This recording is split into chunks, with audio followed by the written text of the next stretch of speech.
Hi there. Yeah, I thought I'd do a video on a craft, and I need you to concentrate a little bit, otherwise you won't get it.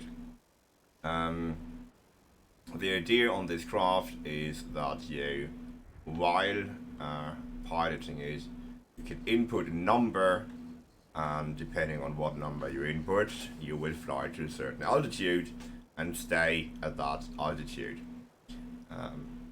The input is done via the keys 1, 2, 3, 4, 5, and you turn the whole bloody thing on with space. The input is in binary, so you use the keys 1, 2, 3, 4, 5 to input 1, and you delete the input again by just pressing the button again. Now, binary, if you don't know, is just displaying numbers using only ones and zeros. So counting in binary would be, the lowest number would be 1. Okay, you got that one down. And then the next highest number you can have is already directly 10. 10 translating then to a 2. And you have 11, which is a 3. And you're already at 100. Now, those lights that you see here come on and off. Oh, I should turn off the engine. Those lights that you see, they're not cut off the engine. Those lights that you see here, those 1, 2, 3, 4, 5. Oh, that's only the suspension wobbling, sorry. Those are the 5 digits. So this would be a 1, this is a 2, 3, 4, 5, 6, 7, 8, oopsie, 8, and so on. So you're counting up like that in binary. What that translates to is to a certain altitude. So you input that number that you input. So for example, number 8 just translates to 80 meters. So let's first of all see if it works. It actually takes some time. This craft is not really made to be user-friendly or useless. It's useful. Sorry, it's really only a proof of concept. I just want to check if you can do it, if it works to some degree, and it does. However, it being user-friendly, useful, well, you be the judge on that. Although I can already guess you're going to say no, because I would. Okay, so if you're looking now at the altitude, we are at 78, oh no, 78, 80, and the moment we hit 81 we're dropping below again, because what's happening is that 8 of those engines would already be able to almost carry me, and the moment I hit the right altitude, additional 2 engines come on, and until I reach that altitude 2 additional engines come on, and if I'm above they turn off again. So I'm always either below the number and therefore rising because 2 extra engines are on, or I'm above that number and then those 2 engines turn off and I'm slowly going down again. That's why I'm wobbling like that. The rudders here are really just to reduce my vertical speed in order to reduce that wobbling up and down. Okay, so currently we are at 80 meters. Let's add another 160 to that. Let's make it 240 meters. So I just pressed the button 5. So that's all I did. I really only pressed the button 5. I only got my hands on the mouse actually mostly for changing the camera view, because the different default camera views here don't really help me too much displaying what I want to display. That's why I'm holding right mouse button. So all of this is currently done automatically. I'm not inputting anything right now. You will have to believe me, or not. That's your choice. Okay, so I input the 240. What happened here? Oh yeah. So there we are at 240. Now if I want to add another 10, let's say I want to go to 250, just press the 1 once. You see that light comes on. Now I'm climbing to 250. The moment I'm at 250, I stop again. And yeah, that is altitude, so above sea level in meters. 1 meter being 4 blocks, or 1 4-long block, whatever. So here we are. And now obviously I can input any number. I think you got that much already. So let's just drop down to, yeah, obviously I have to delete those numbers. So now I'm pressing the 5 to take off 160 meters. Actually, I'll take off another 80. Can we just drop at 40 meters, please? Oh, that was too much, sorry. 40 meters. And I slowly go down from there. And then I'll explain how it works. It's... I can't say if you would say it's complicated or not. Okay, so that was... I was holding that. Oh, sorry. I have to do -1, I guess. No, 40 meters. It was just dropping below because it still had momentum downwards. Okay, so dropping to 30. Slowly. Dropping to 20. I'm going up to 20 still. Going to 10. Wow, that's quite the fall here. Wobbling up to 10. And now I'm just landing down. Okay, so what actually happens here is the following. Now let me shortly explain that. I already said I have a second craft which is really working nicely and rather convenient and nice for helping out maybe a buddy on the survival island thingy. I'm really bad with all the terms because I'm new to the game, so try to bear with me.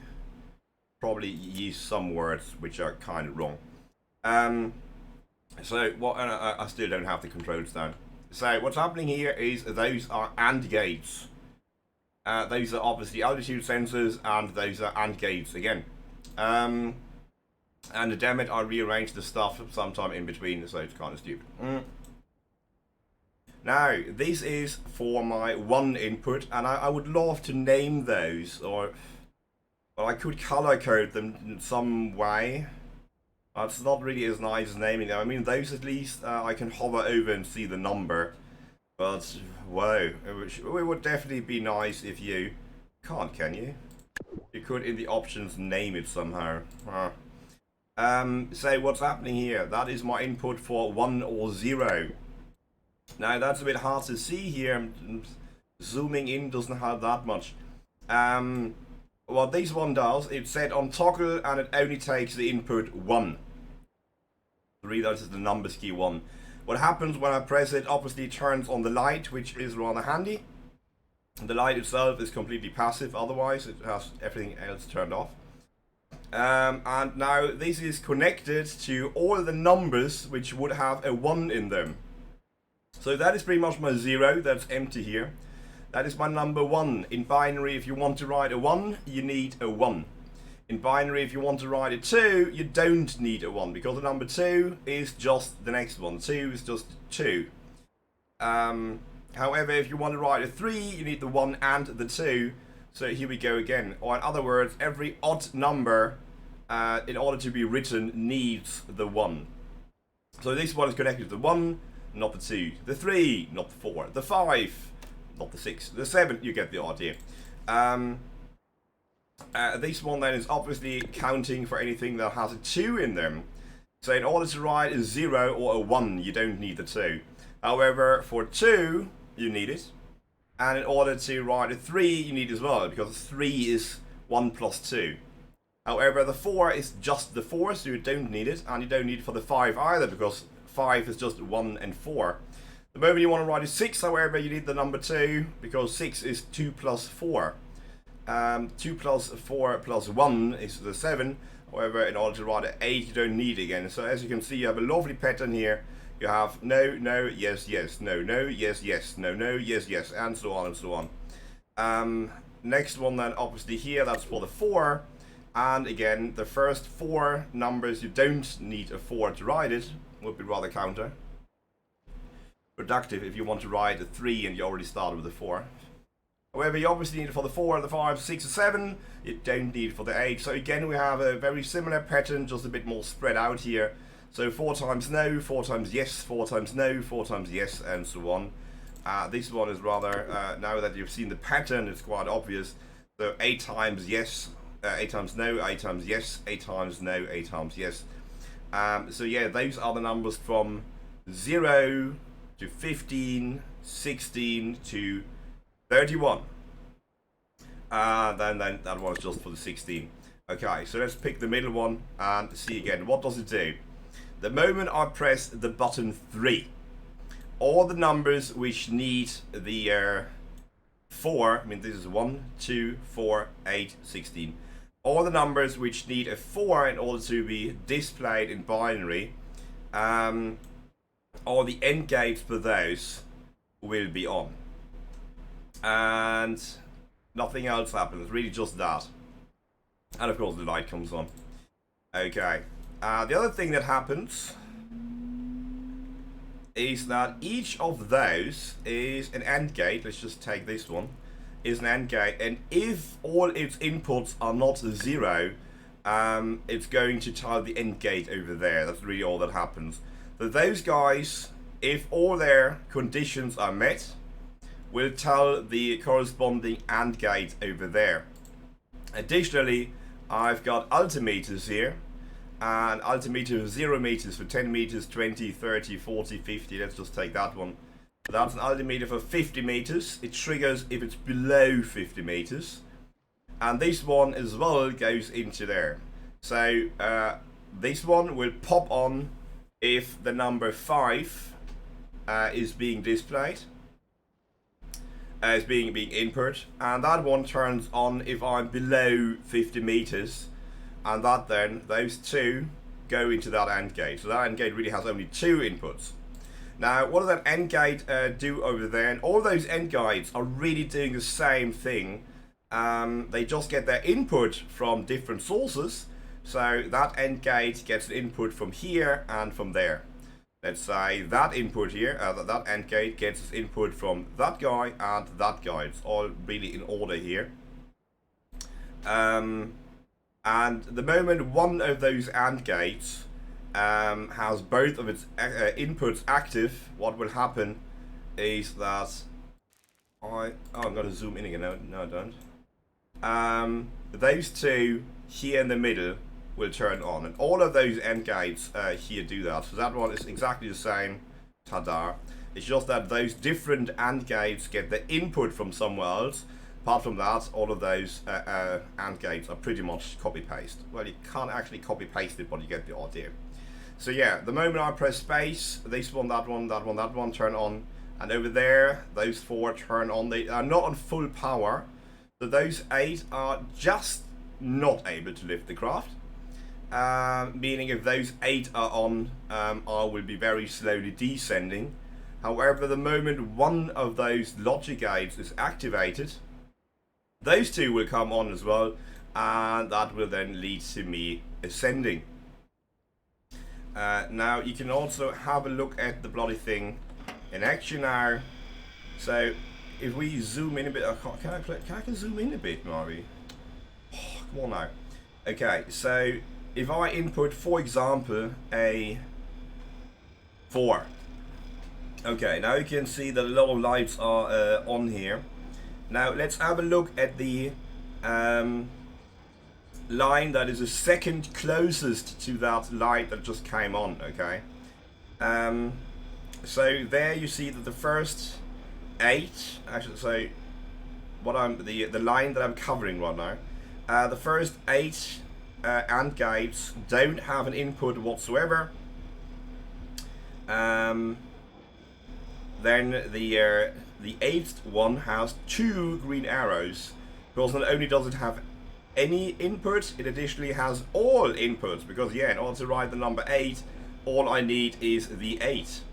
Okay, so that AND gate there actually has 2 green arrows. It's the only one that has 2 green arrows.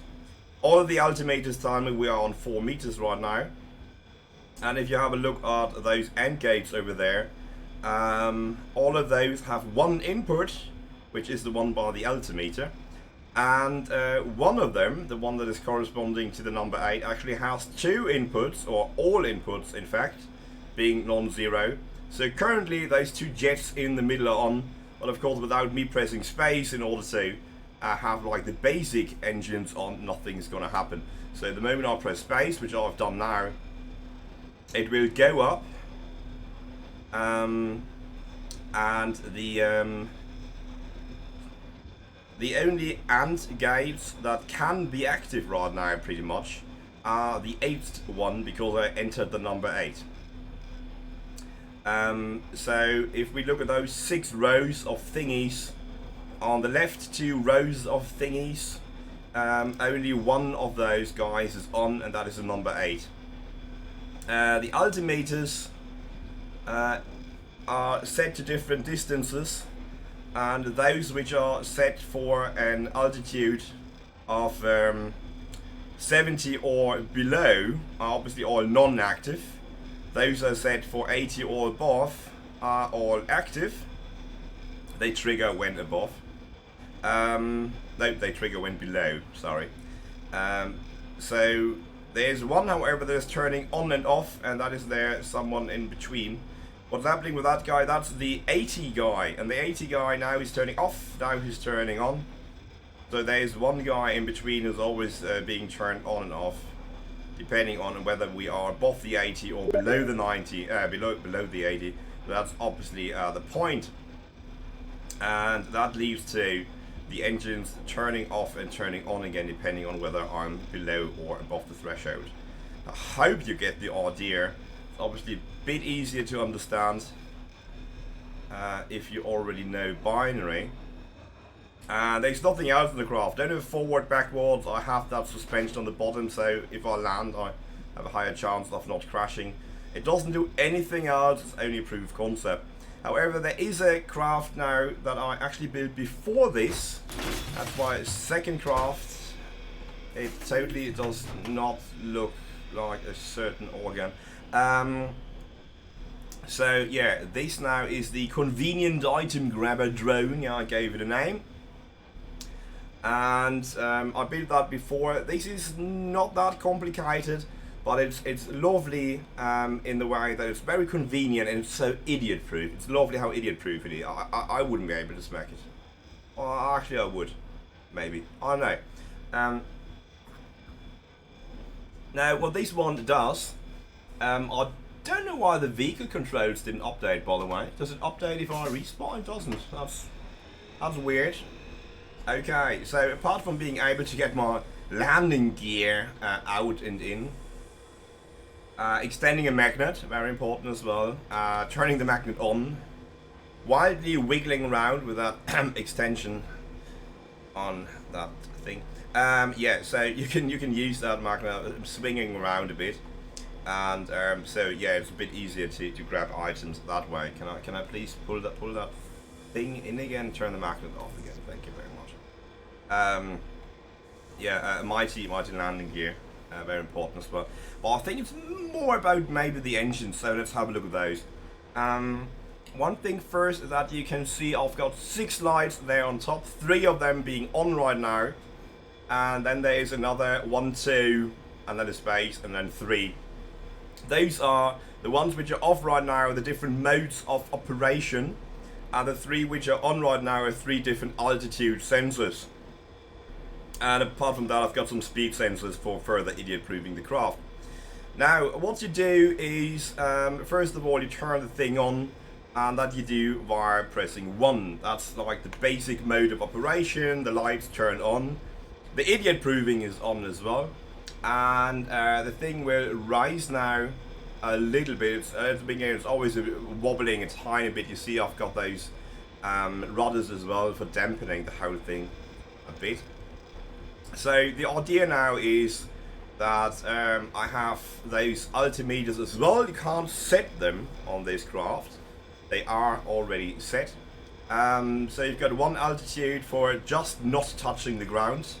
Actually, if I extend my landing gear, it should now land.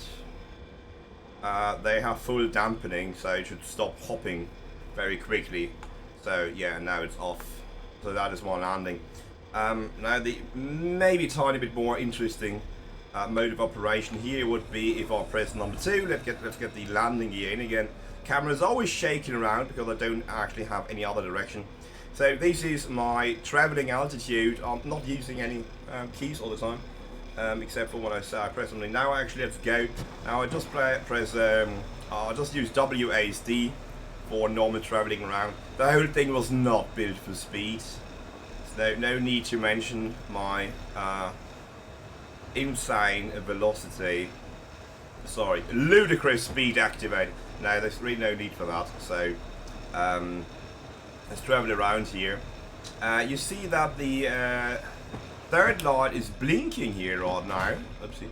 Third light is blinking right now. That is the idiot proving. Whenever that light is blinking or occasionally flickering, that means that the idiot proving is on right now.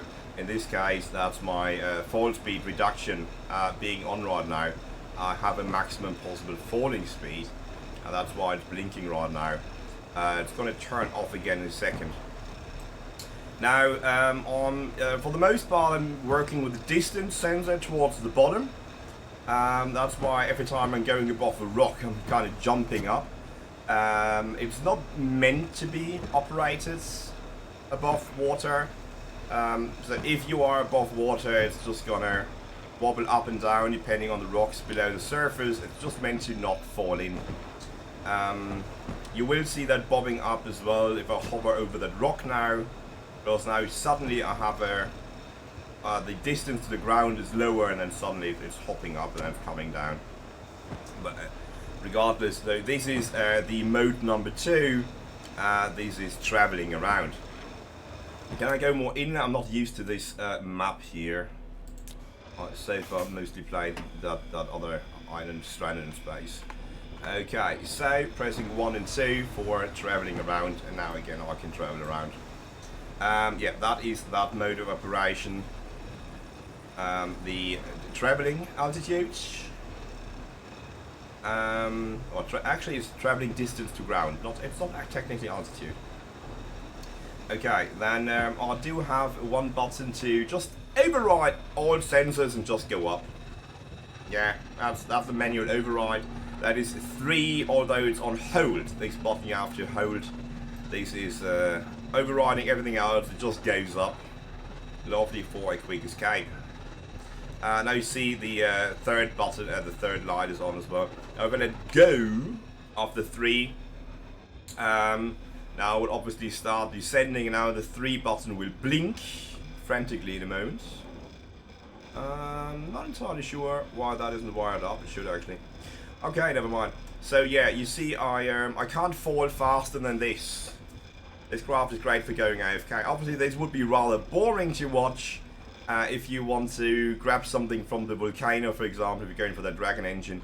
So what you can do, you can just turn the engines off, and now you're free falling.